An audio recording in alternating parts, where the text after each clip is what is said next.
Hello, everyone. Welcome back to the Unfuck Yourself podcast. We are here live with the Unfuck Yourself membership. And per usual, you can join at any time. You get to sit in live, and then you get a private Q&A that gives you many intuitive reads and tools afterwards. So you can come and go as you please. And today's topic is super exciting. So if you just watched my Instagram story, it would be yesterday as I'm recording this, but by the time you hear this, it will be last week. I put an Instagram story up and I did a question box and I said, in spirit of my wedding being literally next week, what questions do we have about self-image pertaining to relationships, romantic relationships? And I was like, okay, I'm either going to do like a Q&A where I just go through and answer these questions, or I'm going to see a common thread people are asking, a common question people are asking, and I'm going to just dive in deep for an hour about this one question. And there was a very, very common question people were asking. And, in Ally spirit, I love to just dive in deep on one specific topic for an hour and yap about it. And that's what we're going to do today. So the common thing people were asking, two common things, okay? And we can kind of tie them into the same thing, but we can also separate it into two. We'll see how it goes today. But two common things people were asking. One of them was, how do I find my soul complement? Slash, what's the difference between a soul complement and a soulmate? And how do I get it? Or how do I know if I'm with them? And the other one was basically asking that without asking it, like, how do I make sure I'm in like a perfect relationship? Like, how do I get myself in my dream relationship? So we are going to more go toward the soul complement, soulmate situation today, which is the relationship that I personally would want to be in anyway, and you'll see why and I explain it, but we are going to go on a deep dive of what that even is. So it's a very, very hot topic, right? I think a lot of people in the world, this is a big question that everyone has. So we're essentially going to talk about what it takes to bring in your soul complement.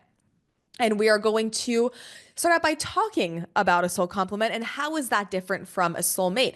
And is it the same thing as a twin flame? And don't, if it is the same thing as a twin flame, why would I want that? Because of all the awful things on TikTok people talk about with twin flames and how you should stay the fuck away from your twin flame and how it's the worst thing that could ever happen to you. And then all the heartbreak that comes from a twin flame. And so what's the difference? What's going on? Why would I want to be with my soul complement if they are a twin flame? And we're going to get into all of that plus a lot more. So the first thing people might ask is, people may wonder,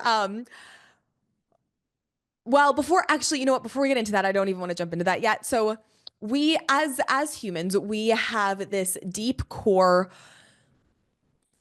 desire and want to be really understood and on a deep level and fully seen, and to be with somebody who fully sees us and understands us. Who here has like, wants that, right? We want to be fully seen, fully gotten. We don't want to have to like, it's important to explain where you're coming from or explain things, but you don't want to have to like explain your soul to somebody. You know what I mean? You don't want to have to explain yourself or somebody. I've had a lot of clients who, their partner has no fucking clue what they're doing or what intuition is, but like and isn't willing to understand. Now that reflections come into play with that, but we'll get into that later too.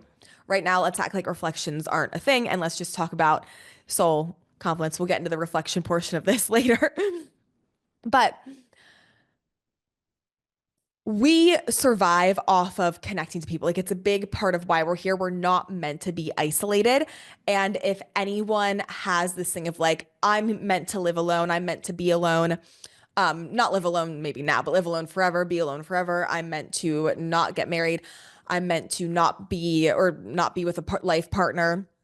That comes from a trauma. That comes from a limiting belief. There is not one single person here who is not meant to have some kind of soul match relationship, right? I won't go as far as saying soul complement because that takes like understanding reflections, which we'll get into, but there's not anyone here who's not supposed to have some kind of a relationship, right? And talk about growth too. Like I always say, I thought I was healed until I was like 24 and I met Justin. And then I realized how not healed and how many limiting beliefs that I actually had. I'm thinking, oh my God, I've done like 5 years of healing work. I am healed. And then you meet like a big soul complement or soul match or soul mate for you. And they've shown in your face just how much you're not. But what comes with that is insane advanced growth in your health, in relationships, in career, in finances, right? You end up getting way more rooted to yourself, getting a way higher self-image out of it, and then creating the life, you desire to create. So I always say you want to expedite your life, get into a relationship with a high soul match for you. So we are not meant to, be or do life alone like forever.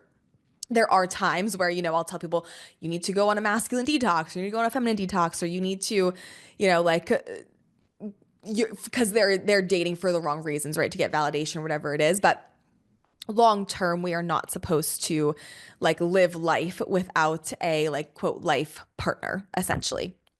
Now, there's no like judgment in the eyes of source. Source is not judging, or there's no bad or good in the eyes of source. Like if you are, there's a lot of questions about this too, because I guess someone, sorry, I'm going on a different vein right now, but I guess somebody in the spiritual world, I don't know who they are, but I guess someone who has a podcast is like talking about not monogamy, the other one, poly something, just dating a bunch of people at once. And it's like a thing right now. And people are like asking me, like, is this a dark force thing, whatever. And now there's no judgment in the eye, and he's like really advocating for it apparently. So what source has to say is there is no like judgment in the eyes of source of like what you're doing. However, is it a soul aligned thing or the highest frequency choice you could make? No, like essentially monogamy is like the most beneficial for your growth. Again, do what you want, but what do you deserve? Do you deserve incredible soul growth, or do you want to bypass that by having multiple partners and not get like the fullness of an experience of one? Up to you. But on a source level, like source isn't like that's bad or that's good. It's there's just source is neutral. There's no judgment. Source can see like the benefits in everything. It's kind of like, do I deserve this or do I want the best for myself is kind of what you have to ask yourself. So on a higher self level, on a soul level, this is really important because it goes so much more than just having a partner who gets us. The idea of a soul complement is so much fucking more than that. It actually will make you grow and expedite your life and what you desire to create in life, like times literally 100. Like it is 100 times more powerful to be with one. Now, with that, it is 100 times more reflective at the same time. So that's also something to know that we will also get into. But we'll get into that in a few minutes. But essentially, this needs to be able to connect with, and the need to be able to be connected with and to be understood is something that when we improve like what we feel like we're deserving of in relationships, then we are going to be able to create that more. Now, the self-image aspect of this that you're going to hear me talk about is we kind of have a threshold of what we believe we deserve in relationships, right? So if if you've had really shitty relationships and maybe they've been like 7% good out of 100% being the best. Let's say they've been 7% good. And now all of a sudden someone walks into your life and they're like a 31% good out of 100 being the best. Well, that 31% is going to feel way fucking better than that 7%. And you might cap yourself. You might think, oh my God, this is as good as it gets. Like they actually talk to me. They actually like take me on a date every once in a few years, like the other one didn't even fucking look at me. So this has to be good. Who here has been there, right? You've had really, really like 7% ones out of 100. You get kind of like a 30% and you're like, wow, this is great. Well, that's when that self-image piece comes in of like knowing, not just believing, but knowing you are deserving of that high 90s, 98%, 100% match for you. And now there's going to be reflective components that come into this, because what I will not do and sit here and say today is to just tell you to leave somebody because they're not paying attention to you, because that's probably also a reflection. You guys, intuitively, 97% of the world who gets divorced either too early or they shouldn't have, because they got divorced because of a reflection that they didn't understand reflections, and that they could have solved and made that situation so much like blossom so much better. But they've gotten divorced because they don't understand reflections, and or they got divorced too early and they will go recreate that same situation but worse over and over and over again. Like if you're running away from a situation before you solve the problem, you'll go create that times 10, and you'll continue to until you solve and shift the reflection. So 97% of the world who gets divorced, one, either they got divorced way too early and they'll keep go creating it, or two, they should never have, not should, but like if you ask their higher self, their higher self never wanted to get divorced. Like their soul never wanted to get divorced. Their soul they were creating a reflection for themselves to work through to actually make them better. So also why it's really important to understand this. Now, if you've been divorced, don't go like have a life crisis and crash out right now. It's okay. If you did not, everything that's happened was supposed to happen. It was all perfect in the eyes of your higher self, because it's teaching you something, and you would not have been with, I don't want to go down that rabbit hole. We'll have a whole different podcast topic on that one day of how timelines work, but it's a whole trippy situation. But anyway, don't go have a crash out if you've been divorced or whatever. Like you are perfect. It's great. You are now just upgrading your life in your next dynamic, in your next situation. Or if you got divorced and you still feel a pull toward them, but your human self's like, no, the therapist on TikTok said that if they don't take me on dates, I should break up with them because they don't care about me, right? But if you're still feeling a soul pull toward them, this might heal that relationship and mend that relationship, right? Time will tell. We'll see. But don't go have a crash out. You're fine. You're perfect. You're great. This is, information that your soul might have known from a different lifetime, but you're now just remembering today. So this desire for a soul complement, which is big right now because it was like most of the questions on my Instagram question box. It's again so much deeper than somebody just understanding you. So most people don't understand. So yes, there is an absolute difference between soulmates and twin flames. And so what is the difference, right? We all want to know what the difference is. So I have learned to measure things intuitively. And so I can measure intuitively compatibility for people. I can measure, is it a soul complement? Is it a soulmate? Is it a 2 out of 4 relationship, 3 out of 4 relationship? I'll get into what a 4 out of 4 relationship means in a second. But we can measure essentially like compatibility. Is someone capable of even getting there? Like, let's say maybe you're having a reflection with like sex, right? So not to just like out myself in my whole relationship, but I always do, so it's fine. The second year of me and Justin dating, we like had this weird thing with sex. It just wasn't like good. Like neither of us thought it was good. He didn't think it was good either. Nobody thought it was good. It was just like weird. Like it wasn't feeling like we were connected. It wasn't enjoyable. It was just so off, like to the point where we just wouldn't have sex for months because it was so off. Now, intuitively, I was able to look in and be like, okay, is this a compatibility thing or is this a reflection? Because there's a difference. And most people will just go right into, oh, we're just not sexually compatible. And they will fail to look at the reflection. And that's the problem, because we could have literally broken up with each other, and we would have lost a soul complement situation because of a refusal to look at a reflection and deemed it as a compatibility thing. So it can either be a compatibility thing or it can be a reflection of why you're having a problem.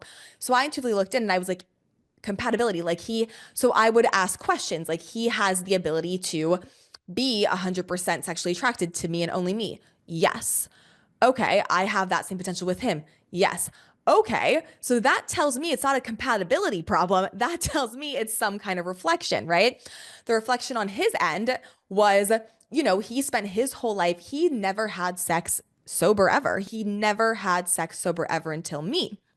And then my end of it was I felt really, really, really uncomfortable. I just felt like I had to perform like all the time. I felt like I had to perform and I felt really uncomfortable ever asking for what I wanted or what I needed. Like I would suffer through really painful sex all the time and act like I liked it.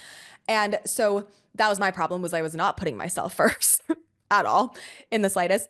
So of course, like energy speaks louder than words. So of course, even if I'm not saying anything, I'm acting like I like it.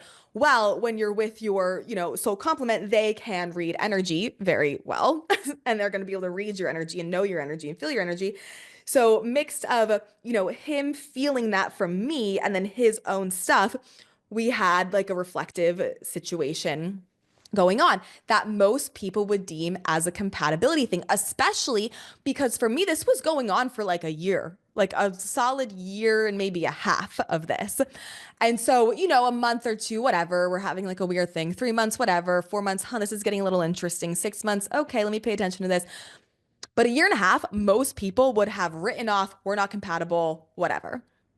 And that's the problem is if people are not ready to get a soul complement, if they are not ready to look and take radical responsibility for all their reflections, if they're not ready to take radical responsibility of the self-love stuff, the self-love stuff, the self-image stuff, right? Justin, why he never had sex sober before was because of a self-image wound. Like he didn't feel good enough. He didn't feel like he was perfect enough or like he could perform well enough, right? So he then took other things to allow him to show up. He didn't feel like he could fully be seen. So he took other things to allow that to like those walls to break down. Me, I was not putting myself first. So I would like suffer through like really uncomfortable, painful, like just situations sexually with him or whoever. And I wasn't like expressing myself or saying, "Hey, can we try it this way?" or whatever in like a beneficial way of using communication tools. So, all self-image and self-love root problems, right? And that we, of course, dive into in Glow Formula, but that could have easily broken us up in the name of compatibility. When you can use your intuition, which you learn in all the intuition levels, how to be able to measure compatibility. Is this a compatibility problem? Is this a reflection problem? And you can actually know what's going on. So with compatibility, it's broken down in the lens of source into 4 different categories, right? It is and we can have a whole podcast episode dedicated to these, but I'm going to kind of brush over these for now in, spirit of getting to what I want to get to today with this topic. But there's 4 categories of being compatible: mentally compatible, spiritually compatible, physically compatible, and emotionally compatible. Okay. So, for example, and I'll just go over these real quick, but we could talk about this for a whole fucking hour, which we can get to in another episode. But mental compatibility is like you're into the same things, and even if you're not into what they're into at first, when they talk about it, you're interested in what the fuck they're saying, right? Even if you don't go take up what they're doing as a hobby, you think it's interesting to hear about what they're saying, right? So, for example, like, my sister's in here. So I think of like she loves playing video games and her partner, her boyfriend loves playing video games. Like they are, and they love to talk about it. They're mentally compatible, right? Now, if she loves to play video games and he didn't, but she like talking about it, like he was interested in what she had to say, they're still mentally compatible. If she talks about it and he's like, fucking, this is the dumbest thing ever, they're not mentally compatible. Makes sense? So things you like mentally, intellectually, like you can be up till like, 3 a.m. talking and having like an intellectual conversation with your partner. And even if you don't know what they're talking about or you're not personally doing that hobby, you are actually genuinely interested in what they're saying and you want to hear more. And maybe you even want to go do that thing eventually. Maybe you don't, but you're interested and you actually genuinely have a want, not lying to yourself that you're trying to be interested. You actually are, and you actually genuinely have a want to listen to what they're saying. So even if you don't know about it, you will be excited about it. Okay. There's then spiritual compatibility, right? People sometimes will think that the spiritual is emotional. It's different.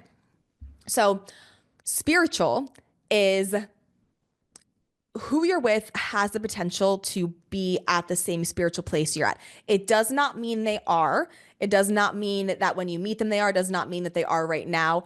But on a soul level, they have that potential. That's again where intuition comes in, because the human might be like, oh my God, they make fun of me for intuition, for talking about it. They make fun of me for thinking demons are real. They make fun of me for thinking we have a creator field or whatever it is. But on a soul level, they might actually have really high spiritual potential once they get over their human blocks, or they don't. And then that becomes a compatibility thing. Is it reflective? Is it a compatibility thing?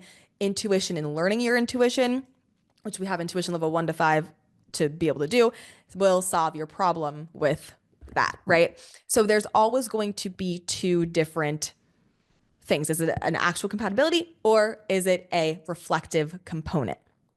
So again, spiritually being a match is that you guys have the same potential to get to the same spiritual place, or you have a spiritual belief system, they have a spiritual belief system, but you find each other's fascinating and you pick and pull from each other's, and you're like, not, annoyed or disgusted by it, right? And that's the problem. People mistake a reflective component for a compatibility thing all of the time, like clockwork. 97% of the world who gets divorced mistakes either that, or they leave way, way, way too soon.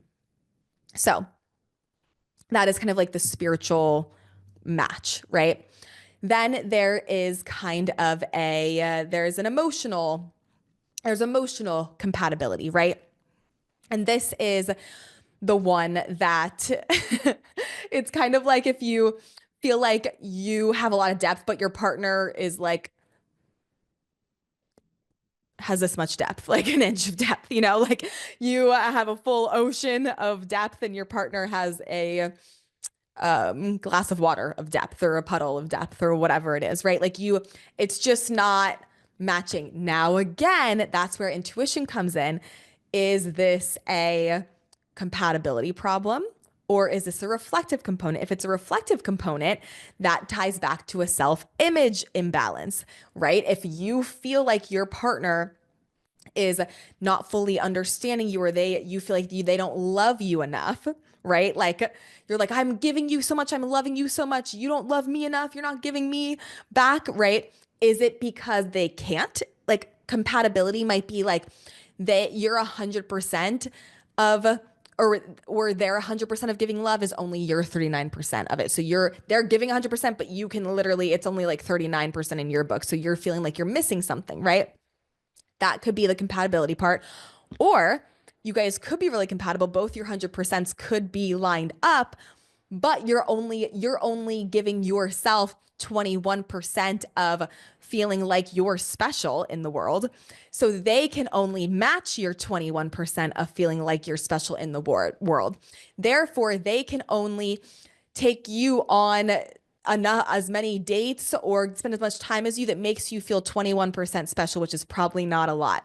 They can only pay as much attention to you that makes you feel 21% special, which is probably not a lot. So that's where the self-image work comes in, is if you can then work on and get the tools and all the things that we do inside of All Things Glow to get your self-image high and raised, well then they're going to be able, if you're 98% feeling like you're special, they're going to match that 98%. They're going to take you on dates once a week. They're going to put meetings in the calendar to improve your relationship. They're going to propose to you in the most amazing way. They're going to care about your needs and your wants and all of these things. I mean, I am a living, breathing example of this. Look at me and Justin. The first of our relationship is kind of how he treats me now. But the first of our relationship, reflections were not into play yet. About 7 months in, reflections got into play. Well, when reflections got into play, like year 2 and year 3, you would think we weren't even dating. I mean, we never went on dates. We never talked. He never spent time. He would complain about like paying for me for like, well, I remember one time when we both got a reflection of getting COVID in 2021. We're in my old Dallas apartment, which is right across the street from where I'm at now. And we had someone come over and give us IVs, like IVs in our arms with the vitamin C and all that stuff to make us feel better. Well, he just happened to pay for it on his card It was like $300 per person. He threw a fit thinking that like I was expecting him to pay for it when I was even trying to get him. I was like, hey, like, can I Venmo you? Like I was like literally trying and something about his Venmo, like, or maybe it was my Venmo. I think I couldn't log into my Venmo at the time. Anyway, so I was trying to like Zelle him and he didn't have a Zelle. It was like a whole thing. I can't fully remember. But I was like trying to pay him and he was getting mad because he convinced himself that like I was using him for his money and like trying to get him to pay for it and all of these things that made no sense and it was his own like self-image thing. But also it was my own self-image thing with like I didn't feel worthy, deserving, special enough for someone to give those things to me, right? I wasn't giving to myself first. I wasn't paying myself first. I wasn't doing a bunch of things. And so my creator field was saying, please don't treat me like I'm special.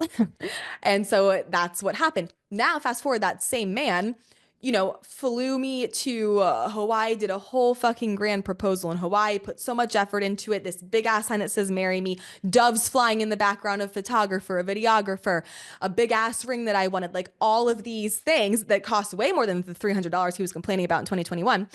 Same man making the same amount of money he was in 2021 and is completely treating me 1000% differently because it was not a compatibility problem. It was a reflective component on both ends. But I'll get to that in a second. We don't need our partner to even change for us to change and for them to treat us different, which is really, really cool and gives you all the control, which is great. But he just happened to also change and shift, which is a bonus. And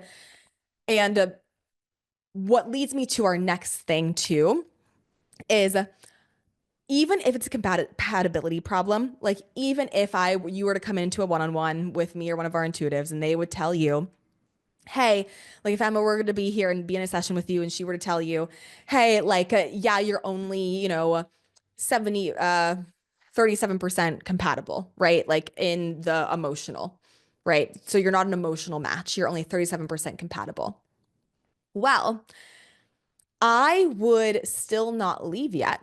I would make sure that I look at all my reflective components first to the point where I am no longer annoyed or triggered that we're not compatible emotionally, right? Because you cannot be compatible, but you can also then not feel loved. You can also then make you feel like you're not good enough, or you can make you feel like you're not special enough, or you can make you feel like that you are not funny enough or whatever it is, attribute enough, hot enough, exciting enough, whatever it is, not enough somehow. I would first, before you leave, you've got to do the self-image work anyway, unless you want to recreate that same situation, but worse. You've got to do the self-image work to the point where anything they do, even if they're only a 37% match emotionally to you, it no longer makes you feel not enough. You just feel like, oh my God, no, I'm so special. I'm so unique. I'm so valuable. Whatever. They don't, whatever. And it does not bother you. That's number one, when you can decide one of two things. Do I want to leave this when all the reflections are done, when you have cleared all the reflections? Do I want to leave this relationship and go get a 4 out of 4? Or do I want to stay in this? And let's say you're a physical and spiritual match, but you're not an emotional and mental match. Do I want to stay in this and go get the mental and emotional from friends or from work or from somewhere else, right? Or whatever other two matches I said.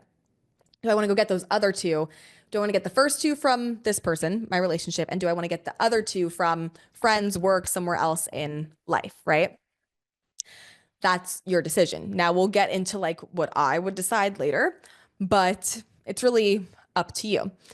But either way, you've got to work through the reflective component because even if you're not compatible, but you don't work through the reflective component, well, how do you think you got to be a match with someone you're not compatible with in the first place? Because of your creator field. So if you just leave that person and you don't fix the reflections, you will go create someone else that you are also not compatible with, but you will be even less compatible with the next person because the reflections will get even louder. So you can't just write off, oh, we're not compatible, bye. It's not how Source would suggest doing things. It's not the highest alignment of your highest self way of doing things. Because how did you create a person you're not compatible with in the first place and who makes you feel not enough because you're not compatible with them? Because of your creator field, because you don't feel enough somewhere, you don't feel special somewhere, you don't feel X, Y, and Z somewhere. So of course you can't just blame it on they're not compatible. Like, yeah, how do you think you created that with your literal creator field? So you can't people are just people. Oh my God, don't get me started. People on Instagram and TikTok are like, if you're not compatible, leave, get out. There's the door. And it's like, at a point, yes, but use that person as your best teacher and mirror to get yourself to a really high self-image place of feeling valuable, of feeling special, of feeling understood, of feeling like someone gets you 100%, of feeling like you're the hottest, girl in the world, guy in the world. Get yourself there first. Use this person as a perfect teacher. When you stop getting triggered by them and their incompatibility with you is when then you can decide. It's when you're neutral about it. It's when they cannot make you feel not enough anymore because you don't feel not enough anymore. That and only then is when you can decide. That's it. Or else you will create that same problem, but worse. And you're going to wish you were back with the person you were half compatible with versus the person now you're only 25% compatible with. And you're going to miss the 50% compatible one. So with this, you've got to look at the reflective component no matter what. And when people are like, Allie, how do I know? With intuition, yes. With self-image healing, yes. But that's how you know. Like, if intuition wasn't a thing, like that's how you would know is go heal all your self-image, blocks. Not, you don't have to heal all of them forever and ever because each level they come up, but go heal the ones that are happening right now, the main ones that are coming up. See if you get less triggered. If you get less triggered and they start to shift, that tells me it's a reflective component.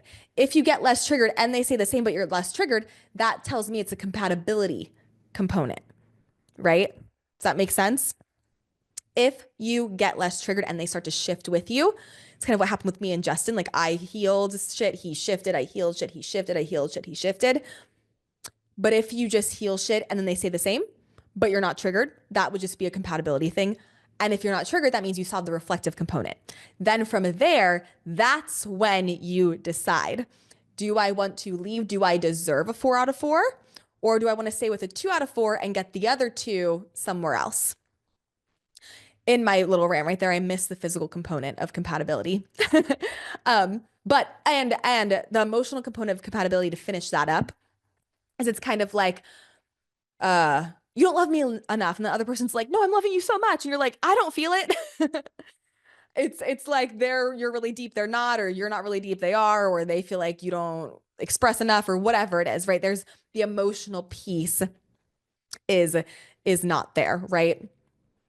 So like if your partner's emotional compatibility, or emotional capacity, I'm sorry, is like really, really low and you have a really, really big one, we don't know if it's really low unless we intuitively can look at, is this a compatibility problem or is this a reflective component, right? Or you can just start to shift the reflection and see what happens. Are they shifting with you? Do you feel more depth from them? Do you feel more connection from them? Or are they the same, but you're not triggered, but now you're just observing that they're the same? That's how you would know compatibility versus reflection. This can happen with sex too. If you are not giving yourself sexual experiences, like you're not going to get the sexual experiences you want from your partner. It might not be a sexual compatibility thing. It might be a reflective thing. If you're only giving yourself 7% of a good sexual experience, they are going to match that, right? They are only going to match what you can do for yourself. Like that is it. And then even if it's a compatibility thing, like let's say you have a 98% compatibility of going really sexually deep, like mentally, spiritually, emotionally, physically, and they only have a 21% compatibility of doing that. You manifested that 21% compatibility for a reason. You're probably still only giving yourself 21% of that. You've got to give yourself more. If it's a compatibility problem and it's not like they're not a soulmate, they're not a soul complement, they're not a soul 4 out of 4 match, well, they won't rise up with you in that area. But number one, you'll not be annoyed by it. You'll not make it mean something about you. You'll not make it mean that you're not hot or that you're not good enough or that you're not sexy enough or that you're not open enough or whatever, that you're not enough. You'll not be triggered anymore. And then from there, you can decide like, okay, do I deserve a partner I'm more compatible with in this area? But you can't even get that partner until you fix the reflective component. So until you fix a self-image problem, you will not get the partner, right? You'll just keep getting not compatible, and it will be, instead of 21%, it'll be like 8% compatible the next one you go to. It will get worse. So either way, you want to fix a self-image component. So then last but not least is physically compatible. That is like, you like to do the same physical activity. So for example, me and my parents, and my sister can speak for this, and Nicole's here. Nicole and I, we're not physically compatible with our parents. Like, they sit around. They love them, love Jill and Vito, and we love them so much, but they're not very like active. They like to sit around. They're cool just watching fucking TV, reading a book, sitting around, sitting around, sitting around. And I'm like, I need to fucking walk. Like, someone let me do something with my body. Like, I need to walk. I need to dance. I need to go fucking hike. I need to climb a rock. I need to climb on the playground at that fucking thing, the net that kids climb on. Like, I need to do something always. Like, I cannot sit down for a long period of time. And, you know, me and Nicole eat healthy, and we don't like seed oils, and we don't like all these things, and they don't, they think they eat healthy and they try, but like they don't really care. We are not a physical match, right? Now, Justin, me and him are both psychos. We both don't eat seed oils. We both eat organic. We don't go to a restaurant with who cooks in seed oils. And if we do, we tell them we're straight up allergic. We're literally like, I'm allergic to seed oils. We're not really lying. Everyone's kind of allergic to seed oils because seed oils are really awful for you. So we're not actually lying, because everyone actually is allergic to seed oils. Because it makes you bloat. It makes you literally die eventually. So we don't like seed oils. So we are both equally as annoying with that stuff. We're always walking together. We're always doing things. Like, even if he likes to mountain bike, like, I'll go ride bikes with him. Am I going to mountain bike? No. But will I ride a bike? Yes. In the mountains, probably not my skill set, but I enjoy being outdoors, right? We have similar things. Like, no, he doesn't go to dance class, but actually he does. We go to country dance class sometimes, like two-stepping. So actually, that's a lie. We do dance together, the two-stepping country kind. We're both very active, right? Like, if I go to do something active, he'll join along. I went to trapeze, he came along. Would he go alone? Probably not, but he enjoys to go. You know, so we're both on the same level of like physical, active health, fitness. That means a lot to us. Like, if you have one partner who's just sitting the fuck around and you're like, let's go, let's go, let's go, you're probably not physically compatible. Or it's some reflective thing of they're not doing the things with you that are important to you. They're not seeing what's important to you. They're not spending time with you. Okay, where are you not spending time with yourself? Where are you not investing in yourself and what's important to you in some other way of life, right? There's also a reflective component that can come in with that. Okay. I spent a little bit of a longer time talking about those things, but it was necessary. It had to come through. It was essential.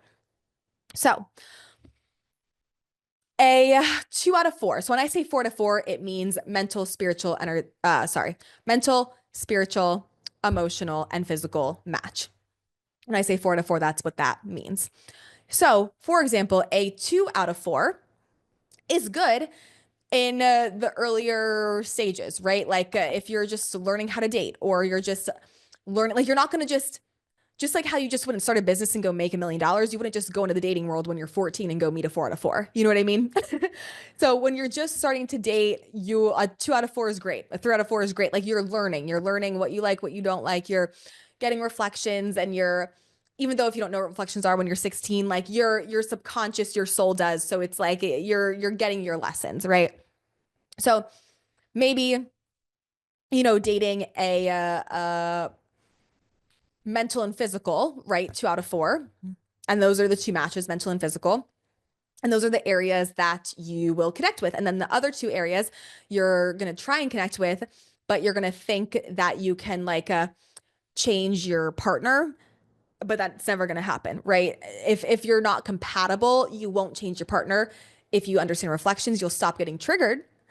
But if you're not compatible, they won't change. Now, if it's fully reflective, you'll stop getting tricked, you'll heal the reflection and they'll shift. You're not changing them, you're just kind of elevating them to like their full soul potential, which is cool. And why a soul complement's really cool because you can elevate each other to your full soul potential.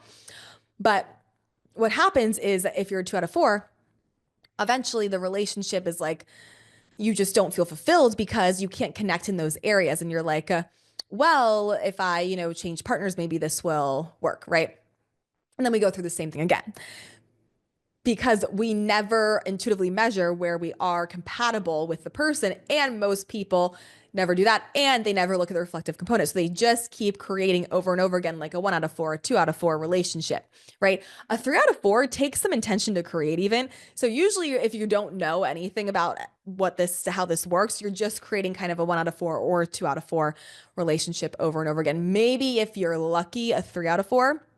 But even that takes like a little bit of intention to create. So it's important to check intuitively areas of compatibility, but also the reflective component. So, can you marry someone who's a 2 out of 4? Yes, people do it all the time in the name of settling, right? In the eyes of source, in the higher frequency source understandings, is that settling in life? Like, maybe you can decide if that would be settling for you. For me, that would be settling, right? But that would something you would have to decide if you're doing or not. And if you are dating someone who can only match you in, 2 out of 4 areas, like, are you fucked? Like, let's say you're married to someone and you're 10 years in and they can only match you in 2 out of 4 areas. Are you fucked? You need to get divorced? No, do not go get divorced. I listened to Allie Ninfo's podcast and she told me to get divorced. No, do not. No, no, no, no. You just are going to need to, one, work through the reflective component. You might be more compatible than you think, number one. I can 9 out of 10 probably, maybe you are. Work on the reflective component. 2, once you do that and you're no longer triggered, you can just start to, you'll just fill in the missing piece of that puzzle from friends, or you'll have a really spiritual friend that you can connect with and you don't have to get spiritual with your partner or whatever it is, right? If divorce is not something that you should do right now anyway, but when you get to that point, if that's not like something that you decide that you want to do. So if you're like, should I be with a 3 out of 4 and get with a 3 out of 4? Your total choice. Like, I am not here to tell you what the fuck to do ever. My advice though would be, think about, is that what you deserve in life, right? Like, don't I deserve somebody who can meet me in all areas? Don't you deserve somebody who can meet you in all areas of your life, right? That again brings in the self-image piece. Just logically asking yourself that question, or logically being like, yeah, I deserve.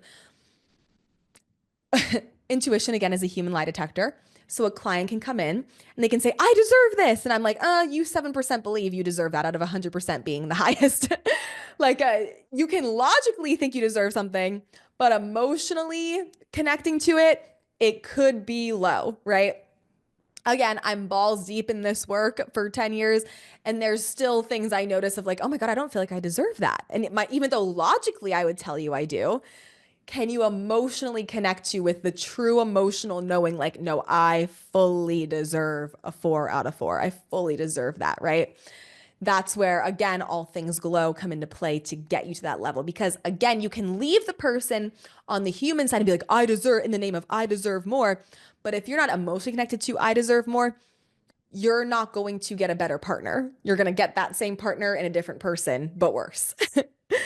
So what it takes to create this soulmate, soul complement kind of situation is a deep dive on self-image healing and rewiring the creator field to be able to actually create a scenario where that can happen for you, right? Also, do you deserve somebody who can get you to grow in all areas of life, right? Because a 4 out of 4 will push you to grow mentally, spiritually, emotionally, physically. They will push you to grow, right? Like, Justin gets in the fucking cold plunge. I hate the cold plunge. I don't think women should get in the cold plunge most of the time.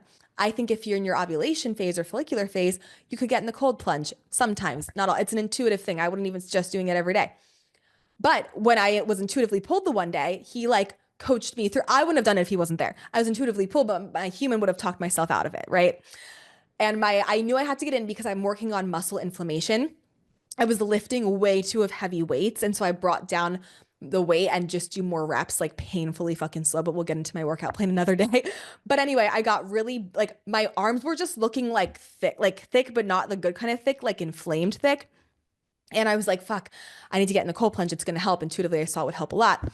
I wouldn't have gotten in if Justin wasn't there. Like he coached me in getting in it and like staying in it. And he told me I was in there for 45 seconds. I was in there for a minute and 10 seconds. A minute and 10 minutes. Oh God. A minute and 10. I would have died. A minute and 10 seconds. And he like helped me elevate my physical potential, right? Like he helped me elevate myself there. I've helped him elevate a lot spiritually, right? So don't you deserve somebody that you can grow in all those areas of life with, right? So think about it, right? I'm not telling you what to do or what to not do. Don't you deserve that though? But what comes first is what's first? Is it looking at the reflection or leaving the relationship? Looking at the reflection, shifting the reflection, healing the reflection, not getting triggered. Then you can decide, do I deserve more or not? Or do I deserve better? That's when I would decide that. Or else you'll create the same, situation over and over again. But do you deserve to look at your reflection? Do you deserve to create a creator field that creates you the best in life? Do you deserve to invest that time and energy and maybe financial into yourself to create a creator field that creates the best in your life? Right? Do you deserve that? Because I think you do. And that's kind of where all the tools in Glow kind of come in, right? So, do you deserve someone who can grow in all areas of life with you, right? Think about it. And on a higher self level, choosing a person who can only help you grow in 2 out of the 4 areas, who can only help you, who can only meet you and understand you there. Do you think that's what your higher self would choose, right? Or is the higher self going to kind of shoot for the stars and go for the best of the best? What would your higher self do? And this is how it works on a source level. I don't make the rules. Don't yell at me. But what happens is there are all of these mind viruses in the world. Okay. And especially like I see it here in Texas a lot. Like, oh, sweetie, you're 24. Like, when are you gonna settle down and have kids? Like it's like this mind virus of like, you're 24 years old. Like, why don't you have a husband yet? And why aren't you having 5,000 babies yet? And now, if that's aligned for you and that's in your soul pull, please go do it. But what happens is a lot of people settle just because they're 24, or just because they're 30, or just because they're 40, or just because they're 50, right? There's a lot of settling going on. And they're kind of like, if you don't settle by this time, you're out of love. Your biological clock is running out. Plot twist. We're technically not supposed to go through menopause. Menopause is a reflection. So your biological clock is not running out if you understand and learn the reflection of menopause. So it's like, you'll never find a partner if you don't settle and if you don't get them now, or you're too picky. You're too picky. There's a lot of that. Who here has been told that, right? So there's all these things out there in the world that are kind of like, if you're not in a relationship by, 35, you are like damaged goods, basically, like you're fucked. And of course, that virus is going to make people settle, of course, right? And there's all these things. We could go on and on about that for 3 hours, but we'll stop there because don't get me started. But because of that, very few people actually make it to their soulmates or their soul complements. So how this process actually works is we're supposed to make our way up through the 2 out of 4s, the 3 out of 4s, and then get to our 4 out of 4s.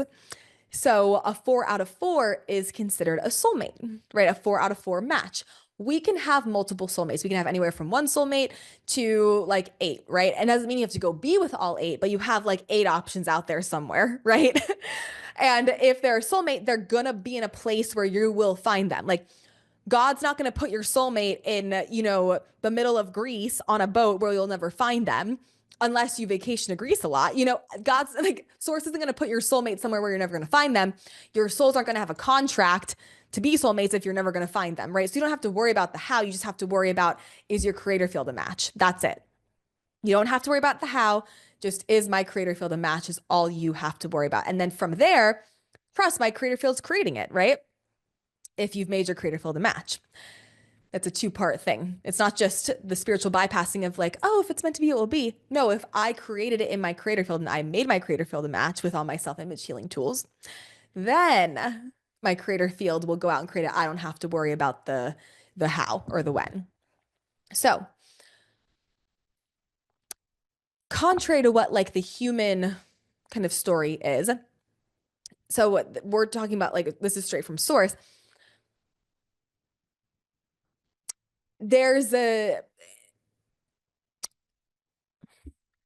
I've seen most people just don't have one soulmate, to just make it simple. Like, most people just don't have one soulmate. There are multiple that you can choose from or find, or there's probably like 6 to 8 potential soulmates that you probably have. So they're kind of like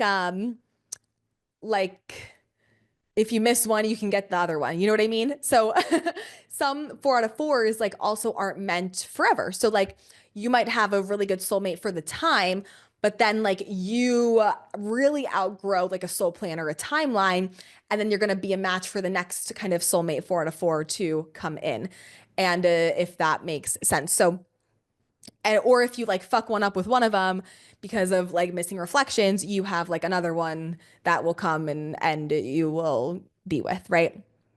So essentially what happens is 2 souls get together before they get into physical bodies. And we'll get to, I know you're like, but what's a soul complement? We're going to get there in a second. We're explaining soulmates right now. What essentially happens is 2 souls get together before they get into physical bodies, and they have an agreement that they are going to be together for like a period of time, right? It might be to have kids together because those kids really want, Shelly and Jerry as their parents. So Shelly and Jerry are going to be soulmates for a certain amount of time and match up to have the kids. And then maybe those contracts end because the soul chose for that to end, right? And this starts to get very convoluted. It's why intuition is super important with this stuff. They might, have a 5-10 year run, and what I can do and what my team intuitives can do with clients is we can pull those soul contracts and read those, right? We're trained to be able to pull the soul contracts, read them, what's going on. Was it a soul contract? Was it a reflection? Was it this? Was it that? Are you a 2 out of 4? Are you a 4 out of 4? All those questions can definitely be answered by intuitives in like a session or whatever it is, right? So now you're able to go through and intuit and see. But I will say, even the best intuitives, if they are not trained on emotional mastery, that I have enforced into myself and my intuitives, because we cannot make an intuitive mistake because of an emotional thing. But if they are not trained on emotional mastery, you might read a soul contract wrong because of what your emotions want you to read versus what's intuitively there, right? So it's super almost impossible because like if you're emotionally invested in something, to be able to intuitively read that correctly. That's why I always suggest, if you train your intuition, going all the way to level 5 and learning emotional mastery skills that we have too on top of that, and having a really trained seasoned intuitive cross-check something so big as something like a soul contract. So don't just say, oh, I took Intuitive AF, the 2-hour live workshop, and now I'm reading my soul contract. No, don't do that, because you are not trained enough with your emotions and knowing exactly what you're reading and how your emotions are coming at play to be able to do that. It's something I enforce in myself and intuitives, because I've learned the hard way of like, oh, that's what emotions are like when they get involved. So once you're over like 17% emotional, your intuition's out the fucking door. It's gone. And most of us are walking around like 86% emotional every day. So There need to be tools learned to bring your emotions down to be able to get an accurate reading. But it is possible to read soul contracts with intuition when you have emotional balance tools. So we we can train to get super accurate, but it's not something that happens in just like a couple weeks at all. At all. I would say my emotions finally stopped infiltrating my intuition like 2 years ago, maybe. And 2 years ago was like 8 years into training my intuition. So I would now everyone here can do it faster than that because I had to kind of learn the hard way. And now I have tools to not have you have to learn the hard way. You can do in 2 years what I did in like 8. But it's still something that doesn't happen in like a week where you can just go read a soul contract and be accurate. So it takes really knowing how your intuition and abilities work. Anyway, we do have that potential though to read a contract. So if you don't listen to the group mind virus of you should be married by now or whatever it is, and you follow the higher self plan, then you are most likely going to have the soulmate and contract and and if you understand reflections and getting your creator field right. Now, if you really want to go all in in this lifetime and you really want to just shoot for the stars and you're like, I want the best of the best, there's a lot of factors, which is now what leads me to this is what it's going to take to bring in a soul complement. A soul complement is like the best of the best. It's like soulmates on tier 2, soul complements on tier 1. Like soul complement is like the VIP room at the hotel with the bowling alley inside your hotel room and the indoor pool inside your hotel room, like in Vegas, those like penthouse hotel rooms, right? That is like the soul complement. And that's a choice. You're not just going to accidentally run into a soul complement. A soul complement is very much a choice that is very intentional, that is made through very specific self-image up levels and the understanding of reflections. Okay. Now, I just realized we're like an hour in.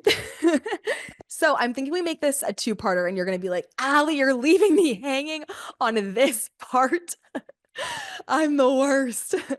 But before I leave you hanging, we will do a part 2 of this.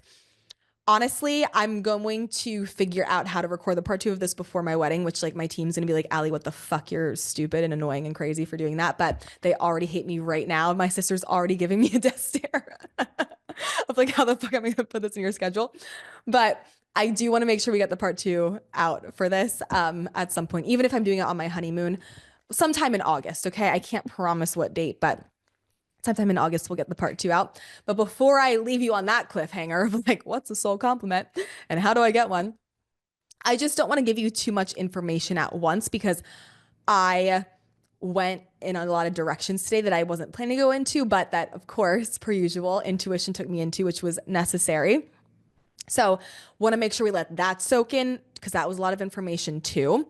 But before we go down the rabbit hole of how to get a soul complement, before we go there, how to get one and how to align for it and how to see that you even get one in this lifetime. Before we do that, I want to talk about the understanding in the eyes of source what a soul complement is. So we're going to talk about the understanding a little bit today of what a soul complement is. And then in part 2 of this, the next podcast episode you go to from here will be how do you get one? How do you make it work? How do you create that in your field? So, for those of you who, have heard twin flame, I don't think that like it doesn't perfectly describe what a soul complement is. It's not the same in like sources' opinion. So the complementary piece, right? From experience, making it to a soul complement is a really, really cool part of life. And it's been one of my favorite parts of life. And anything that you have ever read about twin flames being a disaster, if you do the higher self route and what you're supposed to do, if you meet the criteria and if you're ready and understand reflections, understand self-image before meeting a soul complement, it will be one of the best relationships in your life. But there are rules, and it's kind of like almost like you know how to be a doctor, you've got to go to medical school and get through all these tiers of medical school to be able to become a doctor. It's like you've got to get through all these tiers of understanding of reflections and self-image and ingredients of self-image in your creator field to be able to get the soul complement, right? So there are many kind of rules, and people are always in a rush. They don't want to put in the work. Not you guys, but like most people don't want to put in the work, right? They always think and are ready. They think they're ready about way faster than they're actually ready, right? If you ask everyone around the world, are you ready for your soulmate or I'm sorry, soul complement? Everyone would be like, oh my God, yes, I'm so ready. But if you truthfully look in, you can see, oh, they're literally 3% ready. They actually would blow up their soul complement situation. Now, why you have to be ready is because if you're not, you will quite literally fuck over you and your soul complement situation. And you only have one of those per lifetime. So you can't go get another one. You will then not settle, but you will then drop to like a soulmate if you don't fuck up that, right? So you want to be ready or else it will blow up in your face. If I did not understand reflections, if Justin did not understand reflections, our relationship would have blown up in our face years ago. But now it's gotten to one of the most beautiful places it's ever gotten to because of understanding self-image work in the creator field, the law of reflections. Along with intuition was helpful for that too, because I would like try and break up with him year 2 of dating him, and my higher self was always like, no. So intuition is helpful with that as well. But most importantly, understanding reflections and not just like, oh yeah, I learned about reflections on the podcast, or oh yeah, I learned about reflections like on Allie's Instagram videos. Like, no, like a full understanding, like a full blown course, which reflections are talked about, which they are talked about in Glow, they're talked about in intuition. Like full blown understanding and like training, years of training and years of learning more. Like just because you know the definition of reflections does not mean you know everything there is to know about reflections, right? So it's understanding, having a really wide understanding of reflections. Like I'd say an 86% understanding of reflections. And then they'll help you understand them more, of course. But also it's about having a really high understanding, again, I'd say in like the 80s of how your creator field works and how all the ingredients of self-image and self-love come into play with that. Okay. So people don't want to really put in the work, and people think that they're ready for things before they get them, right? But we're always way off on how ready we are for something if we're not using intuition. So, what is a soul complement? What is the difference between a soul complement and a soulmate? A soulmate, we're talking about 4 out of 4 match, right? 4 categories in which we can match up and meet with somebody. Great, we love that. We get pushed on all levels. They expose new things, they take us to new levels. Now, a soul complement. So, not a soulmate, but a soul complement means that they're not us, but they're another soul who sometimes we have masculine energies and they will have like also a masculine energy. We'll both have masculine and feminine energies, right? And but they are going to be the same as you, but in the opposite like energy. So let's say if I am super feminine here, Justin will be the same, but he'll be super masculine here. So like with money, we have the same core beliefs about money, but he's super masculine and structured with it of like, it has to go here and here, and I'm putting it in this stock, and I'm a man over here with this and this and this. And I'm very like, money, like, I'm going to spend it here and it'll come back to me here. And but we see it the same way. We both have the same core way of how we see it. We think about money the same. He acts on it very masculinely. I act on it very femininely. That's a word. Make sense? So like, for example, like Justin is feminine in the sense of he's like relaxed and laid back.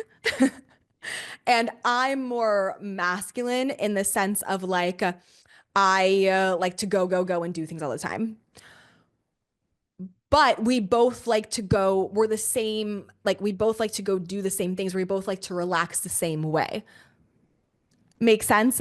It's like you guys are very similar soul, like they are you, but just in masculine form where you are feminine, in feminine form where you are masculine. Like it literally, it's, and it complements each other perfectly.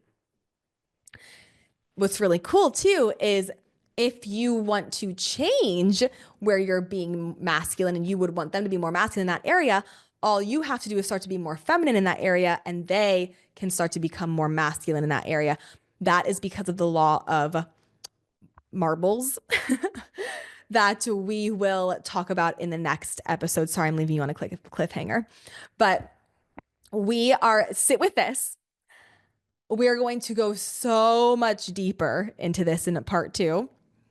I'm really excited. I am not leaving you with this. Get this information in your brain, absorb this information, this understanding of what a soul complement is. We're going to go more into an understanding of what a soul complement is in episode part two of this. We're going to go into how to begin to, get one and which will kind of give you the information on, and then like the tools of that are inside All Things Glow. But we're going to give you like everything you need to know about it. And not everything. That's a lie. We're going to give you like 0.0001% of the information that there is to know about it, but that will take up a whole hour of time. So as much as we can give you in an hour of time, and we will continue this conversation in part two. But sit with this. This is really good. This is a really fun one. I think a lot of your questions will be able to start getting answered with this one, and a lot of clarity can come up. But just sit with this. A soul complement is not, it's not like a split soul, like twin flame. People will say, oh, it's your soul split. No, you guys are two different souls, but you're like at the core the same. And so me and Justin would always have this thing, like, especially in our very reflective year two of our relationship, we'd be like, we're too similar to be together. We're too similar. But that's the thing, is you're super similar, and that's why it's so reflective. But when you shift the reflections, you end up having this really, really cool balance, and you guys complement each other perfectly, perfectly. So we'll go into more examples of the masculine and feminine balance and how it's literally like where you're feminine, they're masculine, and when you're masculine, they're feminine. And if you're too masculine, if you're a girl, woman, and you'd rather be more feminine, you're too masculine somewhere, how you shift it so that they actually become more masculine there. It's really cool. We'll use a universal law called the law of marbles to talk about that. It's a really cool thing you can do, but we will get to that in part two. Let your brains absorb this first. I don't want to give you too much at once. And I will see you guys in part two of this very, very soon. Okay. We're going to get into the membership now. They're going to get to ask all the questions they have. Okay, everyone. Bye.